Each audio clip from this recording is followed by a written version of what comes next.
बच्चों नमस्कार। आज हम प्रोबेबिलिटी पर कुछ प्रॉब्लम्स देखेंगे और बेस थ्योरम भी प्रोबेबिलिटी के लिए पढ़ेंगे। तो problem number 1, what is the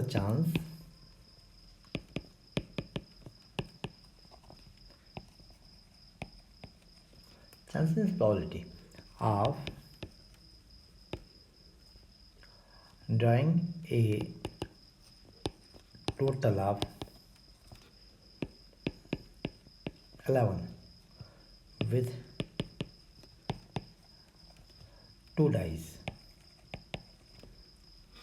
मतलब दो पासे में इस बात की चांस क्या है कि हमें 11 मिले। If digit on first die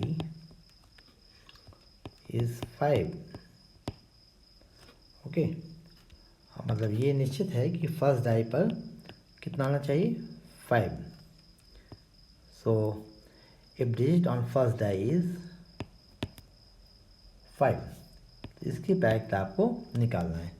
इसको हम नेक्स्ट लाइन में लिखते हैं। The if digit on first die is 5। Okay, फिर से प्रश्न को समझ लीजिए आप कि हमने एक पासे को फेंका, मतलब दो पासे को हमने फेंका और उसमें से मतलब हवा में एक साथ फेंकने पर उनके ऊपरी फलक पर आने वाले अंकों का योग 11 होने की प्रायिकता हमें निकालना है। यदि पहले पासे के ऊपर 5 आता हो तो मतलब एक घटना घट चुकी हो कि पहले पासे पर 5 आता हो, तो ऐसे हम दो इवेंट्स मान लेंगे कि एक इवेंट माना हमने E1 और दूसरा माना E2। Let E1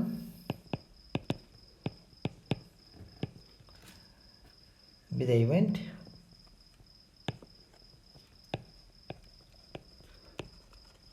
when the total of 11 occurs।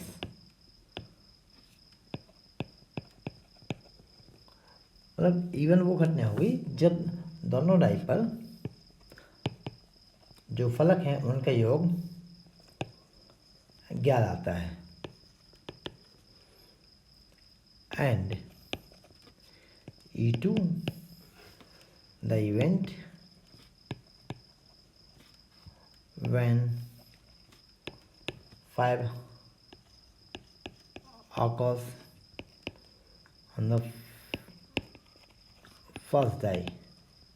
फिर से आप सवाल को समझिए कि हमने दो पासे फेंके, तो इवन वो घटना है जबकि दोनों पासों पर जो अंक आता है उनका टोटल 11 है, 11 है।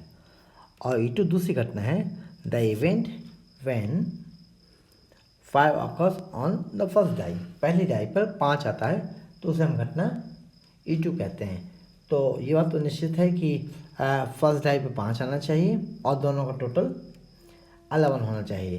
तो E2 घटना कितने प्रकार से घट सकती है कि जबकि फर्स्ट पर 5 मिले, सेकंड पर 1 हो सकता है, फर्स्ट पर 5, सेकंड पर 2, 5 3, 5 4, 5 5 एंड फाइनली 5 6। क्योंकि ये तो निश्चित है कि if the digit on first die is 5, इस कंडीशन में हमें करना है। तो फर्स्ट डिजिट पर जो जो डिजिट ऑन फर्स्ट डाई मतलब पहली डाई पर जो आपका डिजिट है वो 5 ही होना चाहिए। इसलिए आपने देखा होगा ये हमने E2 घटना के लिए सभी जगह फर्स्ट प्लेस पर जो हमने पेयर लिया है इसको 5 लिखा। सेकेंड डाई में कुछ भी आ सकता है, 1 2 3 4 5 6। चूँकि घटना जब E2 घट चुकी है मतलब पहली डाई पे 5 आ चुका है, तब सेकंड घटना E2 घटेगी, है ना, since the even happens when E2 has already happened. तो E2 क्या हुआ, आपका सैंपल स्पेस हुआ, किसके लिए, फॉर E1। तो हम लिखते हैं since the event E1 happens, E1 घटना तभी घटती है जबकि E2 घटना पहले ही घट चुकी हो, E2 has already happened. Therefore, E2 is the required sample space for E1.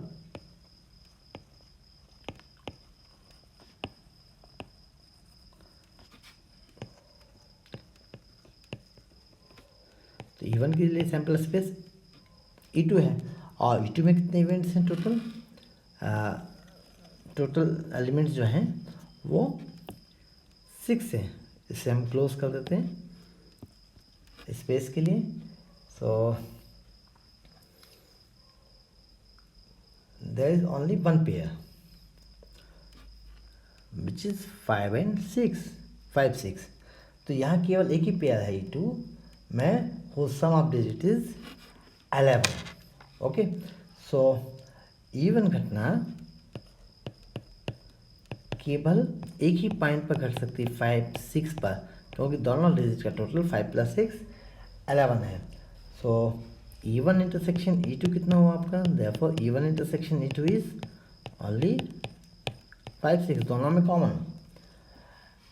And number of events in E2 intersection E2 और number of points in E1 intersection E2 is 1 and number of points in E2 is 6. Hence, conditional probability of E1 when the event E2 has been already happened is number of favorable cases for E1 and E2, that is E1 intersection E2, and total cases E2 में, चूँकि total cases 6 हैं, so your answer is 1/6। यहाँ condition सबसे ध्यान देने वाली बात यह है कि digit on the first die is 5। Okay, तो इसलिए सैंपल स्पेस जो बनाएंगे आप E2 इवेंट के लिए, E2 इवेंट है the event when 5 occurs on the first die. तो ये E2 घटना इतने प्रकार से घट सकती है, 5 1 5 2 5 3 5 4 5 5 एंड 5 6। क्योंकि सेकंड डाई पे क्या होगा, इसके लिए कोई कंडीशन नहीं है, लेकिन दोनों डाई का टोटल 11 होना चाहिए। तो यहाँ पर हमारे लिए जो फेवरेबल केसेस है केवल 5 और 5 6 है। तो E1 हो आपका 5 6, इवेंट के लिए फेवरेबल केसेस है ना। और number of cases in E1 intersection E2 is 1। these are the favorable cases कि पहली घटना घट चुकी है, तब दूसरी घटना घटने पर टोटल 11 मिले, तो ये फेवरेबल केस हुआ। This is 1। सैंपल स्पेस जो है रिड्यूस सैंपल स्पेस वो E2 है, तो number of elements in E2 is 6। So probability, conditional probability of E1, conditional probability for E1, that is probability for E1 when the event E2 already happened। मतलब E1 के लिए प्रैक्ट है जब E2 घटना घट चुकी हो, तो ये हो आपका 1/6। This is one answer. तो एक प्रॉब्लम, कुछ प्रॉब्लम और इसमें हम देख सकते हैं कि नेक्स्ट प्रॉब्लम लेते हैं।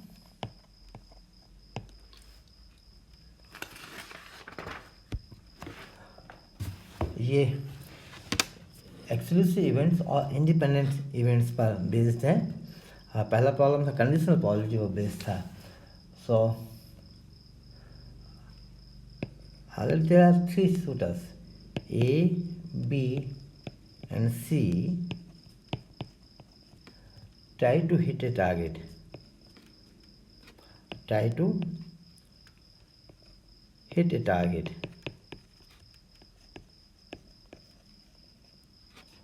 sorry, try to hit a target.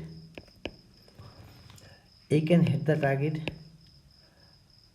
3 times in 5 shots. तो हम इसे डायरेक्ट probability लिखते हैं. Probability of it is given that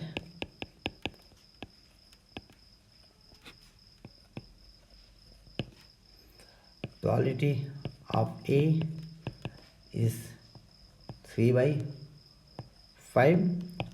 That is, A can hit the target 3 times in 5 shots, and B can hit the target 2 times in 5 shots, and C hit the target 3 times in 4 shots. मतलब A और B एक target पर निशाना लगाते हैं. मान लीजिए A जो है 5 में से 3 बार निशाना लगा लेते हैं, मतलब A की प्रोबेबिलिटी 3/5 है. इसी प्रकार B 5 में से 2 बार लगा लेता है और C 4 में से 3 बार. Then find the probability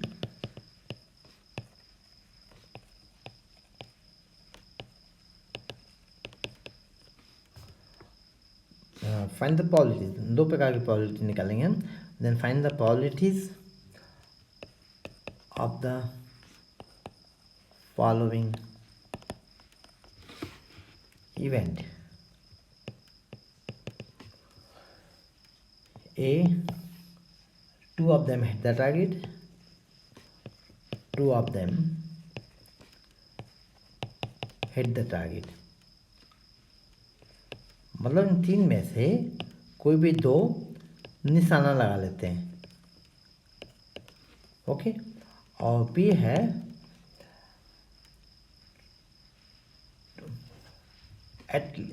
2 at least hit the target. मतलब इनमें से कम 2 लोग निशाना लगा लें. मतलब तीनों लोग भी निशाना लगा सकते हैं. तो पहले केस में आएगा केवल 2 लोग निशाना लगा सकते हैं 3 में से.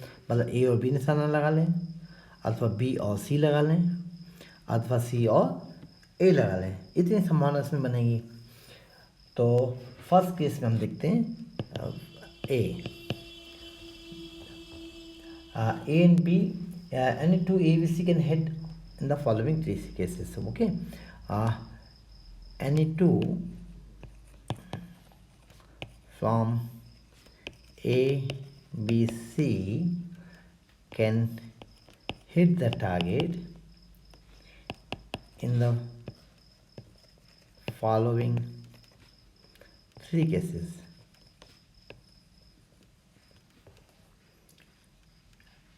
First case 1, A hit the target, B hit the target, and C may lose.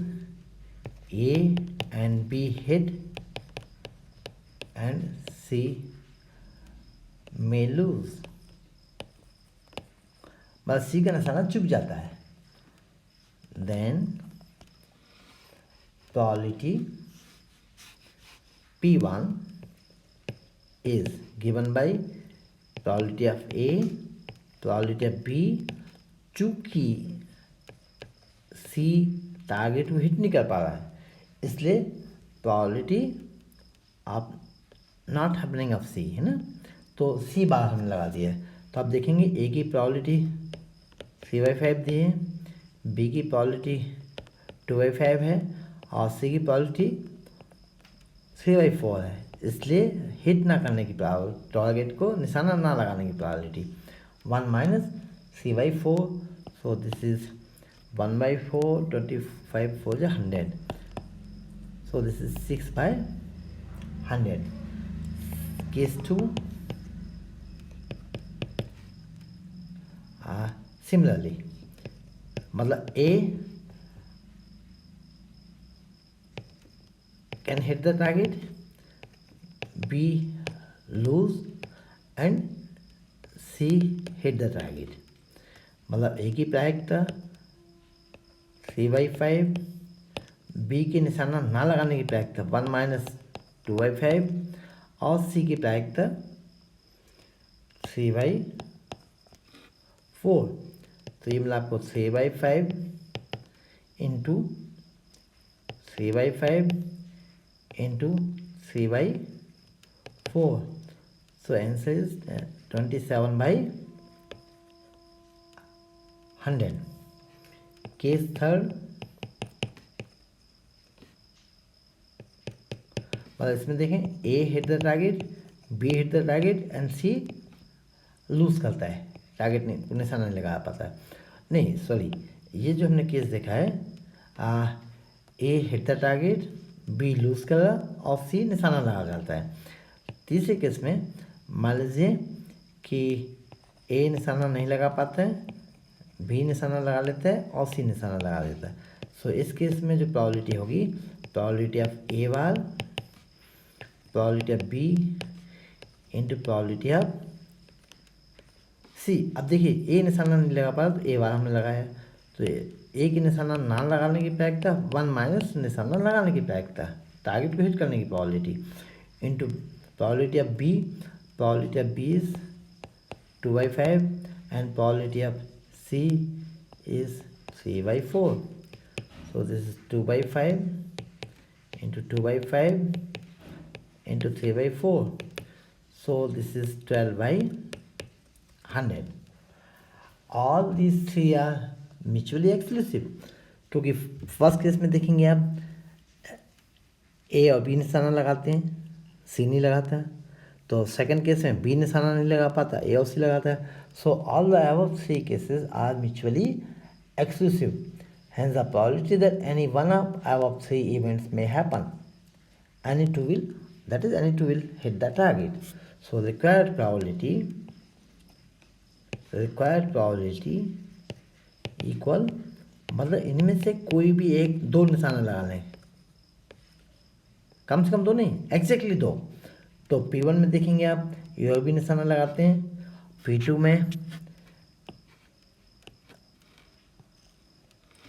में ए और सी निशाना लगाते हैं, और P3 में यहाँ पे केस 3 में सॉरी बी और सी निशाना लगाते हैं। So required probabilities P1 plus P2 plus P3।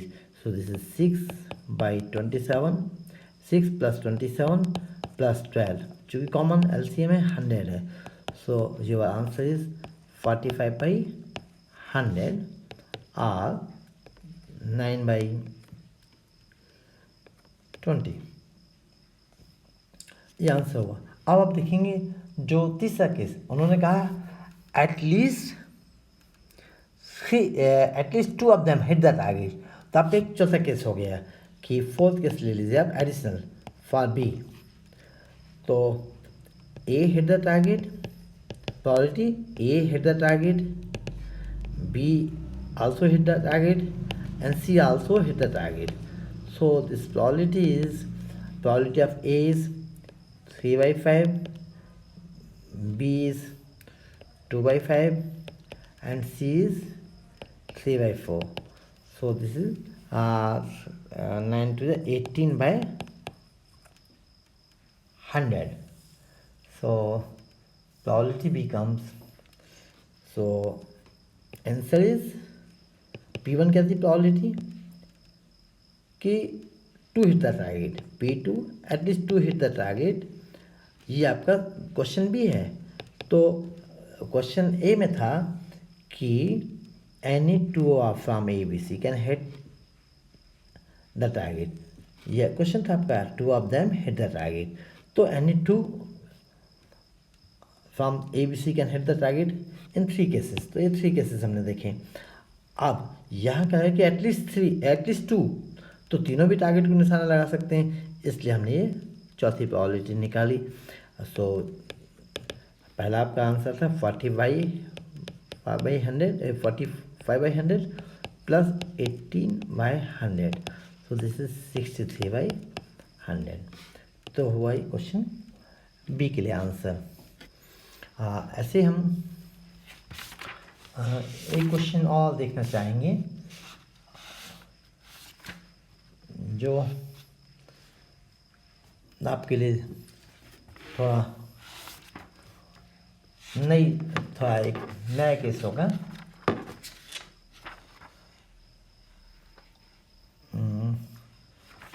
इसके लिए जो आपका पहला केस था आपका कंडीशनल प्रोबेबिलिटी पर, दूसरा था इंडिपेंडेंट एंड म्यूचुअल एक्सक्लूसिव। चूँकि तीनों जो आपके निशानेबाज थे तीनों स्वतंत्र हैं, इसलिए वो इंडिपेंडेंट के साथ ही म्यूचुअल एक्सक्लूसिव का केस भी था।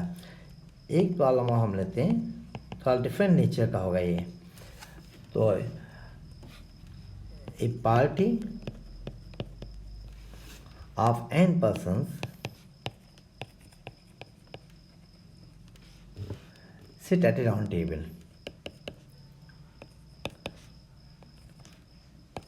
मान लीजिए एक गोल इमेज पर n लोग बैठे हुए हैं। फाइंड द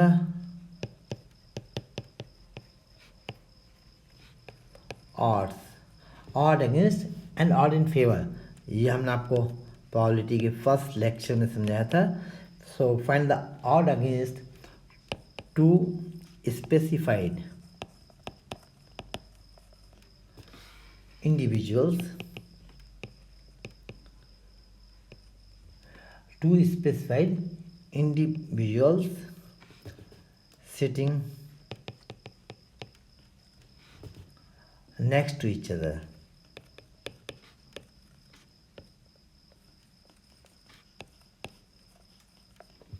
तो फिर से आप सवाल को समझ लीजिए कि जो party of n persons sit at a round table, find the odd against two specified individuals sitting next to each other. Okay, इसको फिर से समझ लीजिए। n व्यक्तियों की एक पार्टी गोल मेज की चारों ओर बैठती है और दो विशिष्ट व्यक्ति एक दूसरे के पास बैठे हैं, तो इनका प्रतिकूल समानुपात ज्ञात कीजिए। तो गोल मेज मान लीजिए, गोल मेज मतलब एक सर्किल टाइप से होगी। ओके, तो यदि इस गोल मेज पे केवल हम दो लोग बिठाते हैं, मान लीजिए फर्स्ट 1 और 2, तो आप देखेंगे कि इन दोनों के बैठने के लिए केवल एक ही तरीका है, भाई 2 के लेफ्ट में 1 है और 2 के राइट में 1 है। इसी प्रकार 1 के राइट में 2 है और 1 के लेफ्ट में भी 2 है, तो ये इनका तरीका एक ही हुआ। मतलब कुल तरीके कितने हुए? इसको हम पहले आपको बताते हैं कि टोटल नंबर ऑफ वेज कैसे हम निकालेंगे। तो ये दो बैठते हैं तो फैक्टोरियल 2 - 1 वेज हुए, दैट इज़ 1। यदि हमने 3 लोगों को बिठाला 1 2 3, तो इसमें हम 1 2 3 के लिए पोजीशन चेंज कर सकते हैं कि यहाँ से आप देखिए दो सम लेते हैं, इसको आप पहले इस 3 को हम यहाँ से हटा देते हैं, दूसरा केस हम अलग से ले लेते हैं। ओके, तो दूसरे केस में आप देखें कि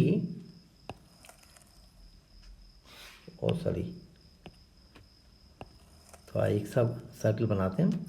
ये दूसरी टेबल है, तो यहाँ हमारे लीजिए 1 है, ये 2, ये 3। ये दूसरे हम कॉम्बिनेशन ले सकते हैं 1 3 2। तो आप देखेंगे 2 के लेफ्ट में 3 है, लेकिन यहाँ 2 के लेफ्ट में सेकंड केस में 1 है, 2 के राइट में 3 है या 2 के राइट में 1 है। तो ये दो तरीके हो सकते हैं केवल। तो कुल तरीके कितने हुए? 3 लोगों को बिठाने के लिए राउंड टेबल पर 3 लोगों को बिठाते हैं ना, 3 persons sit at a round table, then number of ways is factorial 2. Similarly, if n persons sit at a round table, for n persons there will be factorial n - 1 ways। इतने तरीके से हम n persons को round table पर बिठा सकते हैं। If there are 2 persons then they are factorial 2 - 1 ways, 3 persons then factorial 3 - 1 ways, that is factorial 2। for n persons there will be factorial n - 1 ways। कि इतने तरीके से हम व्यक्तियों को एक गोल मेज पर n व्यक्तियों को फैक्टोरियल n - 1 तरीके से बिठा सकते हैं। सो यहाँ हम देखें सैम्पल स्पेस, चूँकि n पर्सन्स को गोल में से बिठाना है तो हम इसको फैक्टोरियल n-1 तरीके से बिठा सकते हैं। 2 स्पेसिफाइड पर्सन्स, 2 विशेष व्यक्ति एक साथ बैठे, तो मान लीजिए हम 2 व्यक्तियों को, लेकिन दोनों व्यक्ति आपस में लेफ्ट राइट तो हो सकते हैं। पहले मान लीजिए पर्सन 1 था, तो पर्सन 1 जो बैठा हुआ है वो 2 के लेफ्ट में है, फिर ये पोजीशन चेंज करके 2 के राइट में भी जा सकता है। तो यदि हम 2 पर्सन्स को एक साथ बिठा लें, 2 व्यक्तियों को एक साथ बिठा लें, तो हमारे पास व्यक्ति बचेंगे n-1, और इनको एक साथ बिठाने के तरीके हो जाएंगे फैक्टोरियल n-2। चूँकि 2 स्पेसिफाइड पर्सन को ऐसे मान लीजिए कि हमने इनको टाई कर दिया, बांध दिया इनको, तो एक ही पर्सन काउंट होगा ना वो। तो अब n-1 पर्सन को हम फैक्टोरियल n-2 तरीके से बिठा सकते हैं, लेकिन ये आपस में पोजीशन चेंज कर सकते हैं। तो ये हुआ आपका इवेंट ई के लिए फेवरेबल केसेस। यहाँ से आप इसको ऐसे देख सकते हैं, if 2 persons always sit together then they taking 2 specified persons as 1 unit, मतलब उसको हमने एक यूनिट मान लिया, टाइप कर दिया, उनको बांध दिया, and they can hit and they can sit in factorial n-2 ways. So number of favorable cases for event E is factorial n-2. और चूँकि ये दोनों अपनी पोजीशन चेंज कर सकते हैं, but these 2 separate individuals can interchange their positions. Hence, if E be the event that 2 persons sit next to each other, then number of favorable cases for event E is factorial n-2 into 2. So the probability of E is number of favorable cases for E by number of total cases. So this is 2 times factorial n-2 divided by factorial n-1.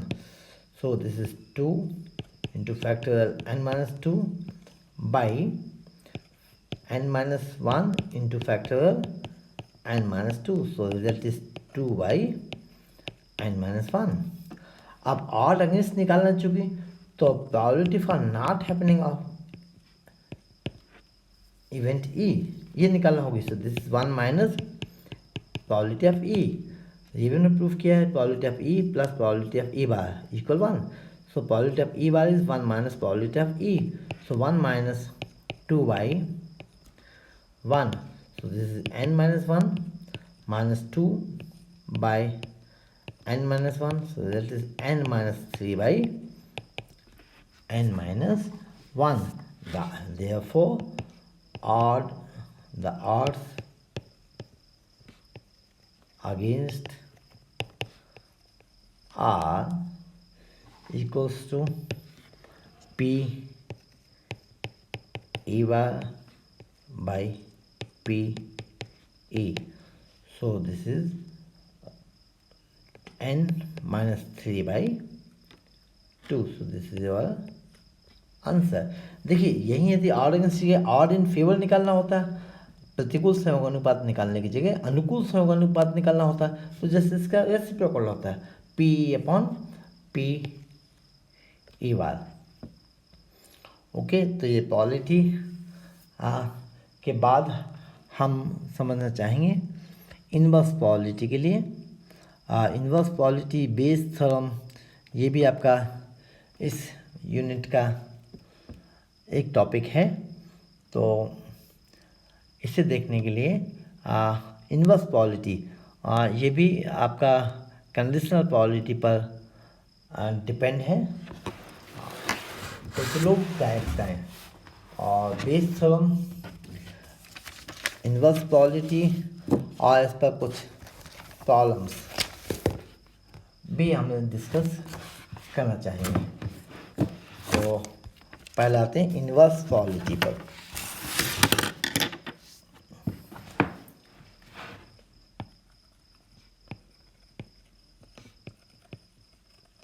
Inverse probability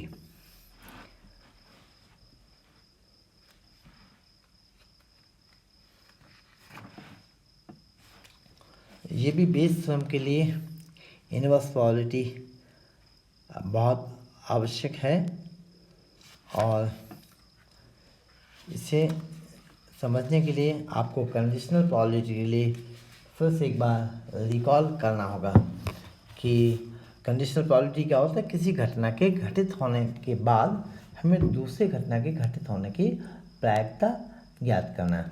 तो inverse probability के लिए कि let sample space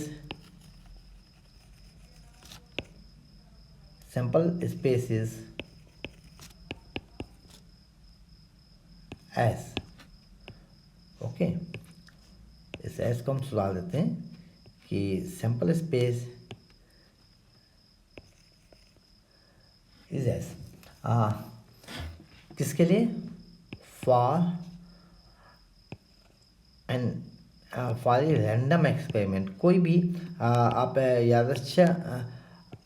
यादृच्छिक experiment लेंगे, प्रयोग करेंगे, और मान लीजिए हमने उसको नाम दिया ई, जस्ट लाइक एन इवेंट। और मान लीजिए कि इस सैंपल स्पेस का हम पार्टीशन करते हैं। So let B1, B2, B3 and so on Bn be a partition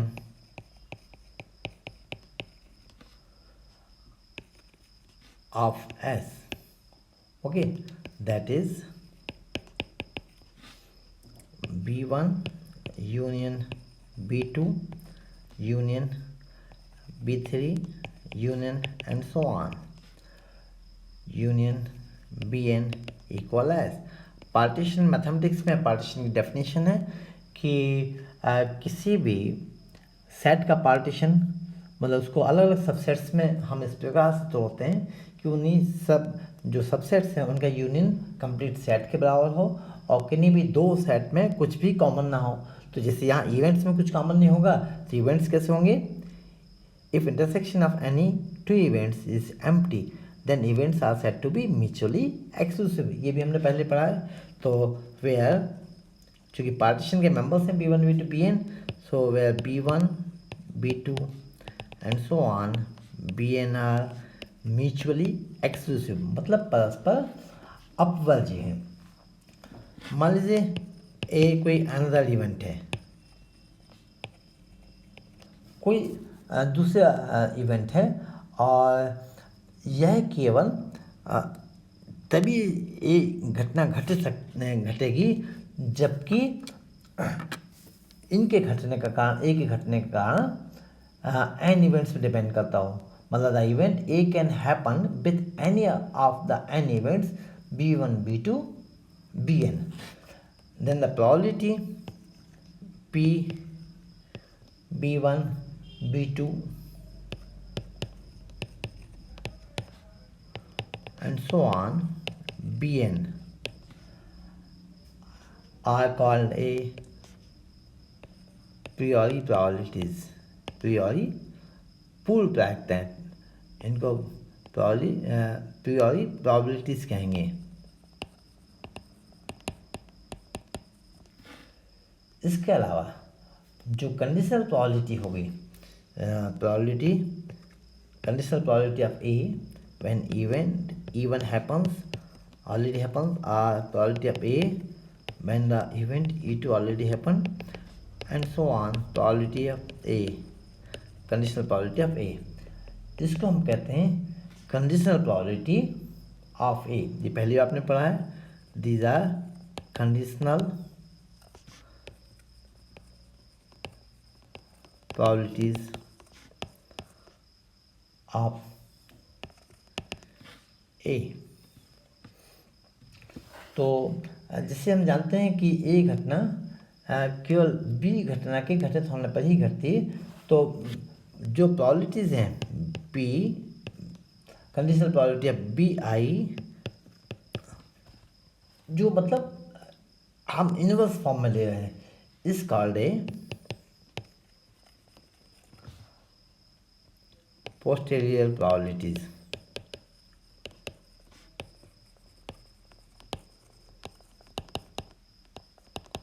PB1 oblique A, PB2 oblique A, and so on.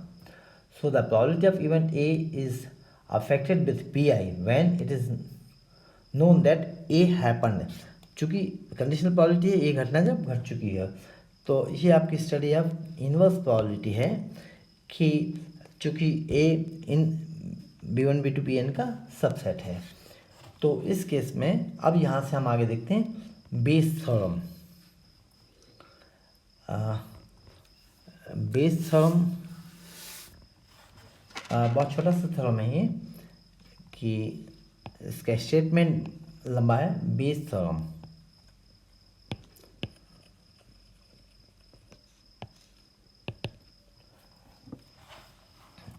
So statement है an event A can be explained by a set of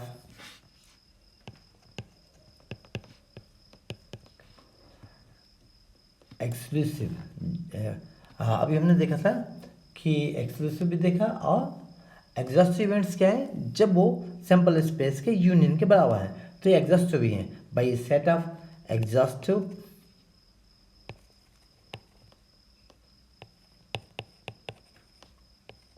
and mutually, M हम शॉर्ट में लिखते हैं, mutually exclusive hypothesis are events, है ना। Hypothesis हम भी कह सकते हैं, इवेंट्स भी कह सकते हैं। B1 B2 and so on Bn given ए प्रियोरी, मतलब पूर्व प्रायिकता है, given A प्रियोरी probabilities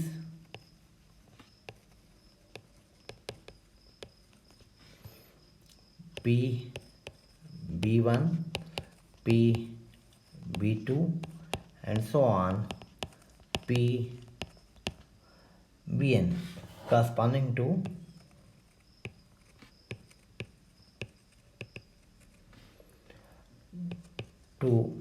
a total absence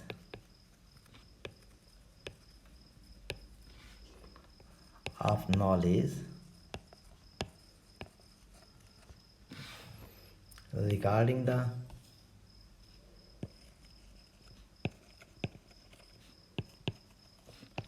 occurrence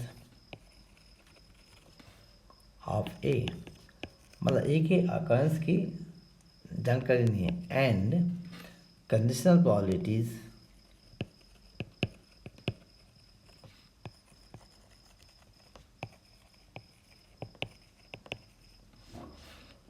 P B oblique A1 P B oblique A2 and so on P B oblique En, then a posterior पश्च प्रायिकता है, जिसको पश्च प्रायिकता कहते हैं, बाद में घटित होने वाली, और इनवर्स प्रोबेबिलिटी जिनको कहते हैं।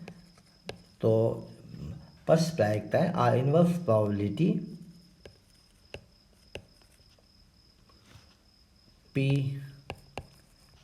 BI oblique A is given by P BI oblique A। ये आप लोगों को ध्यान होगा, ये आपके स्कूल लेवल में भी कोर्स में थी, वहाँ शायद आपने इसको प्रूफ देखा हो, या प्रूफ कोर्स में नहीं होगा, ये मुझे जानकारी नहीं।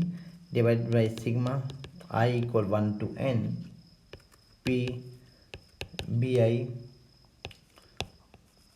P, this is posterior probability P A oblique BI। Okay, तो इसको आप एक बार फिर से समझ लीजिए स्टेटमेंट के लिए कि ये एन इवेंट है, ये ना। स्टेटमेंट को मैं हिंदी में भी बता देते हैं कि एक घटना ए को परस्पर एन अपवाजी, एग्जॉस्टिव मीन्स निशेष परिकल्पनाओं या घटनाओं B1 B2 Bn के समुच्चय के रूप में वर्णित कर सकते हैं। मान लीजिए कोई भी एक घटना है, इसको हम n जो हाइपोथेसिस हैं B1 B2 Bn इनके सेट के रूप में बता सकते हैं, वर्णित कर सकते हैं। तो मान लीजिए हमें एक घटना के घटित होने की कोई जानकारी नहीं है, मतलब दिया ये है कि एक घटना के घटित होने की जानकारी के पूर्ण अभाव के संगत जो स्वयं सिद्ध या पूर्व प्रायिकता है probabilities P B1 P B2 and so on P Bn, और जो कंडीशनल प्रोबेबिलिटी है P B/A1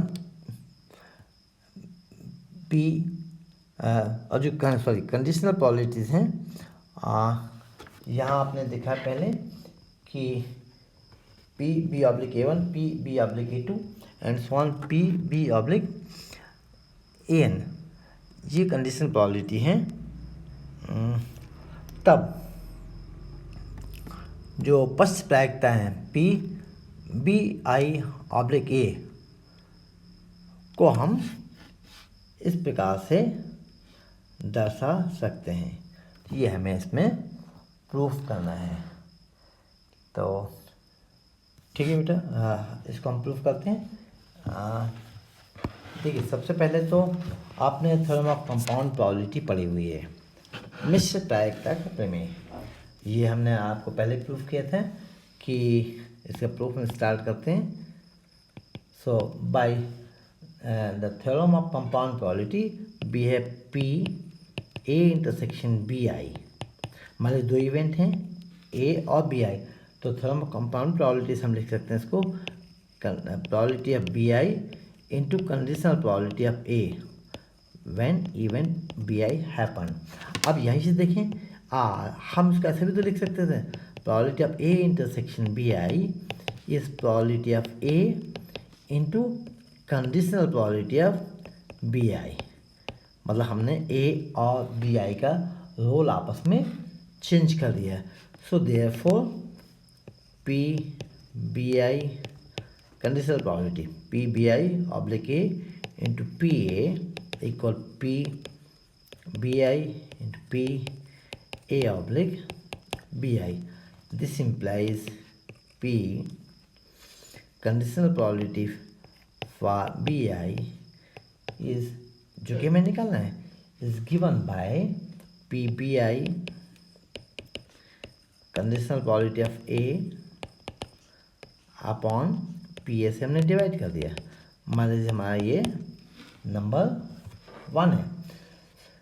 since the event A can happen in mutually exclusive forms, चूँकि जो इवेंट A है, A can happen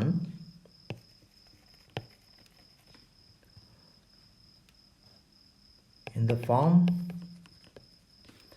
A intersection B1, A intersection B2 and so on A intersection Bn, and these are mutually exclusive।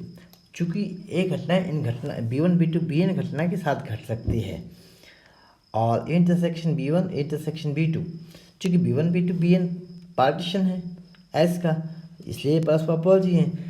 अतः हम A के साथ इनका intersection लेंगे तो A intersection A1 A intersection B2 और and so on A intersection Bn, ये भी परस्पर अपवर्जी होंगी। So therefore A can be written as A intersection B1 union A intersection B2 union and so on union A intersection Bn। तो चूँकि परस्पर अपवर्जी हैं, अतः A की प्रायिकता इन सभी अपवर्जी घटनाओं के प्रायिकता के योग के बराबर होगी। Therefore the probability of A will be the sum of probabilities of all these n mutually exclusive events। इसलिए यहाँ यूनियन की जगह चूँकि प्रोबेबिलिटी क्या है, नंबर है, इसलिए यहाँ समेशन आ गया। इसी को हम लिख सकते हैं, this is sigma A probability of A intersection BI I vary from 1 to n, चूँकि समेशन है, नंबर है, इसी में आप देख सकते हैं कि ए इंटरसेक्शन बी आई को हम लिख सकते हैं this is sigma I equal 1 to n किससे, थ्योरम ऑफ कंपाउंड प्रोबेबिलिटी से, P B I into conditional probability of, चूँकि ए बी आई घट चुकी है इसलिए ए की कंडीशनल प्रोबेबिलिटी, और ये आपने पी ए की वैल्यू निकाली।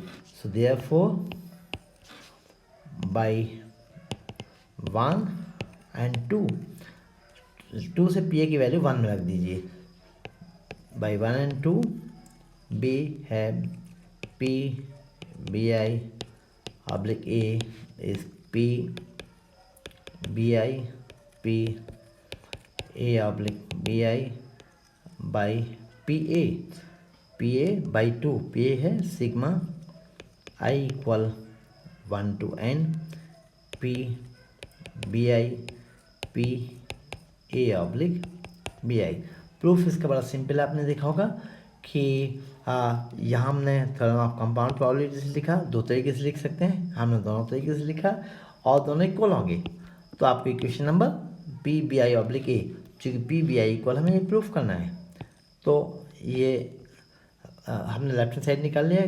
अब चूँकि यहाँ लेफ्ट साइड में देखेंगे और जो प्रूफ करना है न्यूमेटर दोनों में समान हो गया, अतः हमें अभी देखना होगा कि ये जो डिनोमिनेटर है जो प्रूफ करना है ये पी ए की वैल्यू निकालेंगे तो इस फॉर्म में आना चाहिए। तो ए चूँकि B one B two B N घटनाओं के साथ घटती है और ये परस्पर एन अपवाजी घटनाएं हैं, इसलिए हम इसको एक इंटरसेक्शन के साथ परस्पर एन अपवाजी घटनाओं के यूनियन के रूप में केवल B one B two B N के साथ घट सकती है चूँकि घटनाएं, इसलिए ए को इन घटनाओं के इन इवेंट्स के यूनियन के फॉर्म में लिख सकते हैं।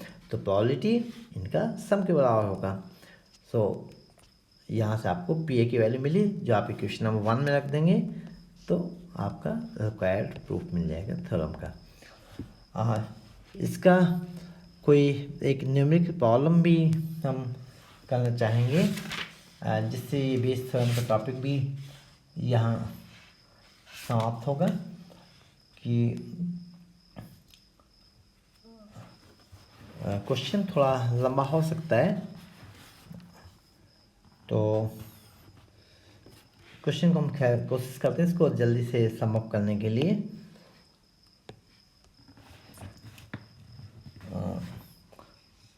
एग्जांपल है इसमें कि in a bolt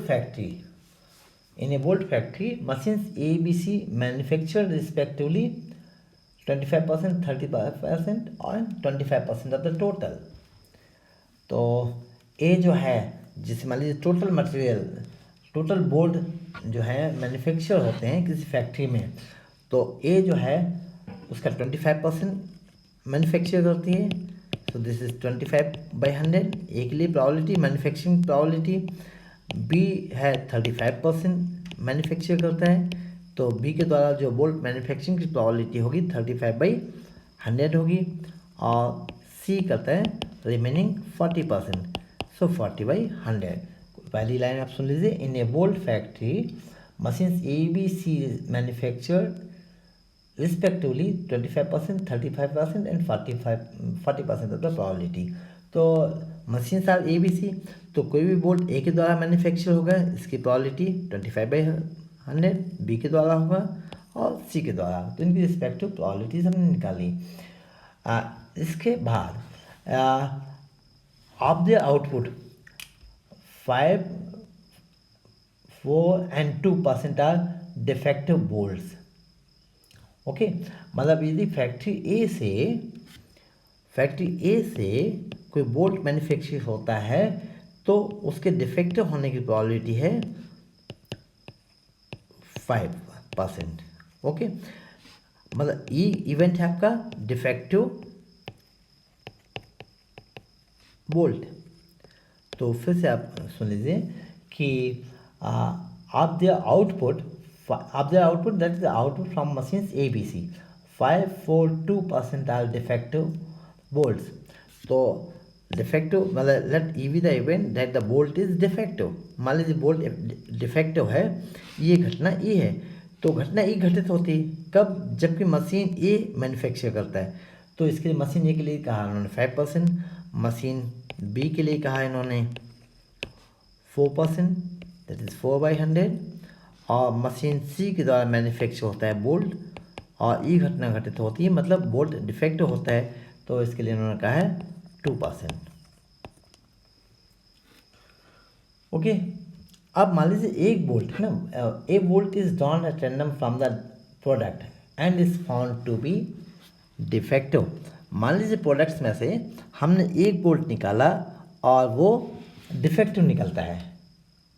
okay, then what is the probability, what are the probabilities that it was manufactured by machine A, second by machine B,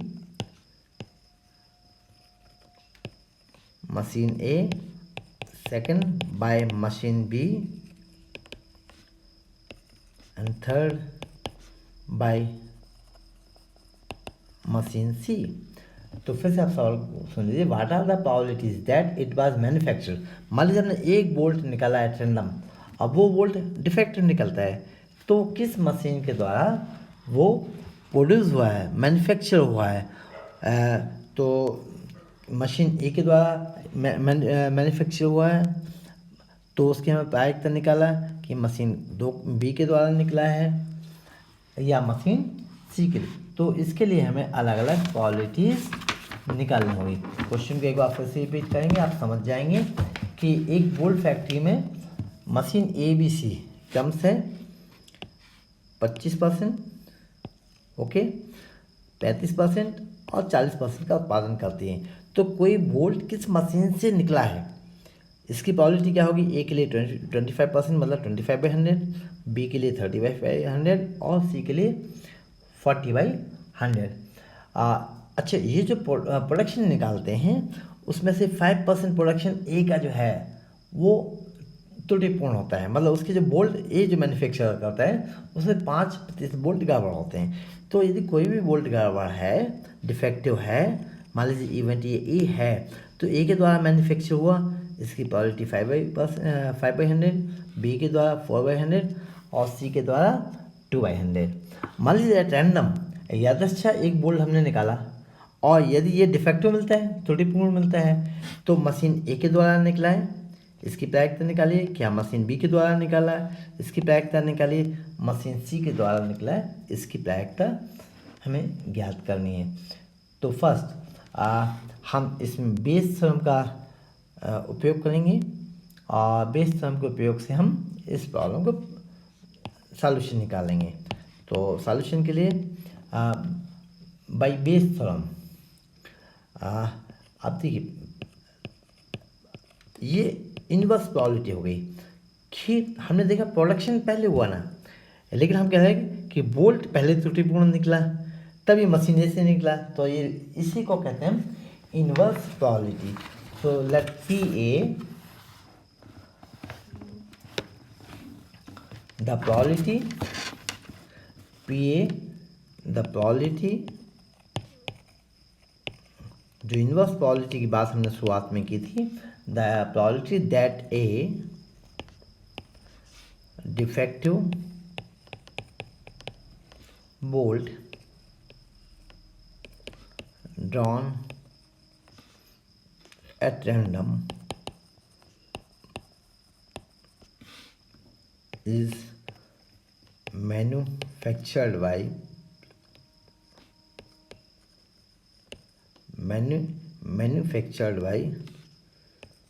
machine A. तो इसके लिए देखिए, आपने जो स्टेटमेंट देखा था अभी, हम फिर से आपको याद दिला देते हैं बेस थ्योरम का, PBI/A, ये आपने प्रूफ किया था ना। तो यहाँ न्यूमरेटर क्या है, PBI/A/BI। तो यहाँ आपका होगा PA इंटू PE/A, नीचे सभी का summation. So PE/A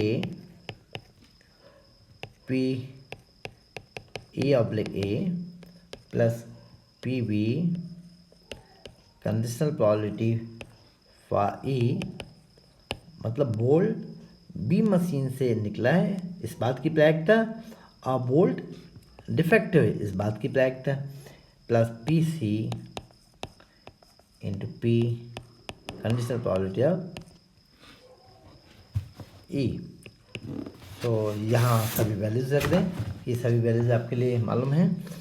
P A is 25/100 that is 0.25, P A oblique A is 0.05। इसी प्रकार डिनोमिनेटर वैल्यूज रख देते हैं 0.25, P A oblique A is 0.05 plus P B is 35%, so this is 0.35 into E oblique B is 0.04 plus PC this is 40% manufacture होगा, तो this is 0.40 into E oblique C is 0.02।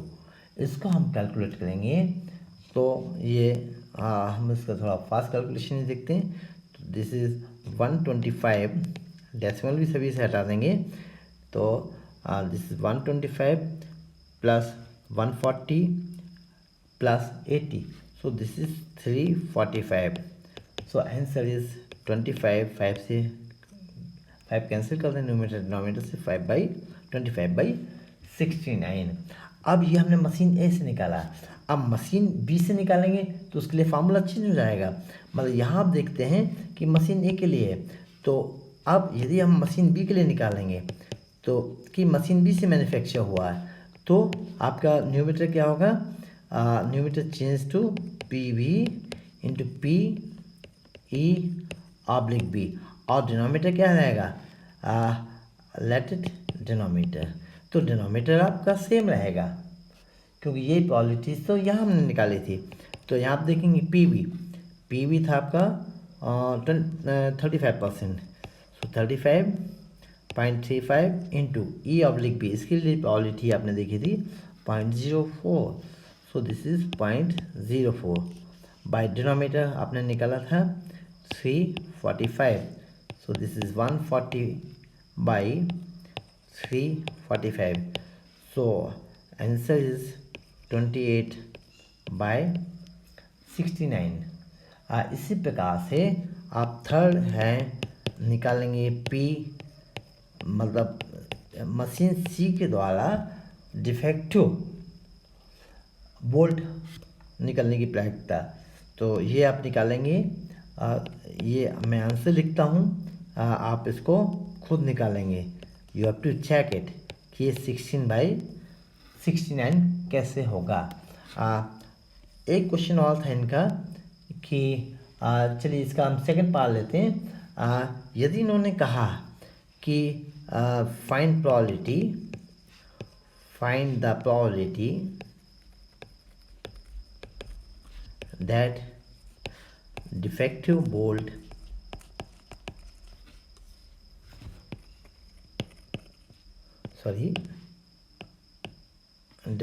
bolt is manufactured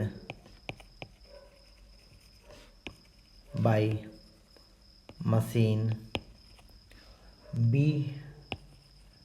or C। अब देखिए, या तो machine B के द्वारा manufacture होगा या मशीन सी के द्वारा मैन्युफैक्चर होगा। तो इस केस में आप देखेंगे ये आपका नेक्स्ट क्वेश्चन हो गया है ना, मतलब इसी का पार्ट हो गया है। तो मशीन बी के द्वारा यदि प्रोड्यूस हुआ है और डिफेक्टिव है और बी के द्वारा प्रोड्यूस हुआ है, प्लस डिफेक्टिव है और ये मतलब घटना घट चुकी है, मतलब जो आपका बोल्ट है डिफेक्टिव है और मशीन सी के द्वारा प्रोड्यूस हुआ है, तो चूँकि दोनों म्यूचुअली एक्सक्लूसिव और एग्जॉस्टिव हैं, इसलिए प्रोबेबिलिटी का सम हो जाएगा। तो आपने बी के द्वारा निकाला 28/69 और सी के द्वारा आप खुद निकालेंगे, चेक करेंगे, it must be 16/69, so this is 44/69। तो इस बात की प्रायिकता कि डिफेक्टिव बोल्ट बी या सी के द्वारा प्रोड्यूस हुआ है, इस बात की प्रोबेबिलिटी 44/69। आप देखेंगे कि भाई बोल्ट तो किसी न किसी एक के द्वारा प्रोड्यूस हुआ होगा, तो प्रोबेबिलिटी यदि आप ए ऑब्लिक ई ये भी इसमें ऐड कर देंगे तो आपको क्या मिलेगा 25/69 प्लस कर दिया तो 69/69, that is this is the total probability.